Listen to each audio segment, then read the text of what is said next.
সার্বিক বাংলাদেশ জাতীয়তাবাদী দলের যে রাজনৈতিক স্ট্রাকচার আছে সেই স্ট্রাকচার পরিবর্তনে কাজ করতে চাই। একটি পজিটিভ রাজনীতি আমি প্রতিষ্ঠিত করতে চাই, যেই রাজনীতি আমাদের মাননীয় প্রধানমন্ত্রী জনাব তারেক রহমান সারা বাংলাদেশে ছড়িয়ে দিতে চাচ্ছেন।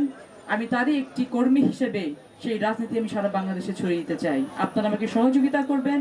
আপনাদের সন্তান হিসেবে যেভাবে আমাকে সম্মান দিয়েছেন, স্নেহ করেছেন, একইভাবে আমি চাই বিগত আগামী সময়গুলোতে আপনি আমাদের পাশে থাকবেন, আপনারা সকলে আমার পাশে থাকবেন। এবং আমি কথা দিয়ে যাচ্ছি, আজকে বাবার এই 10ম মৃত্যুবার্ষিকীতে তাকে উদ্দেশ্য করে বলছি যে বাবা, আমি কখনো তোমার মতো হতে পারবো না। ফজলুর রহমান পটলরা ক্ষণজন্মা, তারা পৃথিবীতে একবারই জন্মগ্রহণ করে, কিন্তু আমি যেন কোনোদিন তোমার নামটি দুনিয়া থেকে মুছে দিতে না দিতে পারি, সেই তুই অর্থাৎ তুমি ওখান থেকে আমার জন্য করো। রহমান পটল ভাইয়ের সুযোগ্য কন্যা ব্যারিস্টার চেয়ারে বসেন রফিক ভাই পিছনে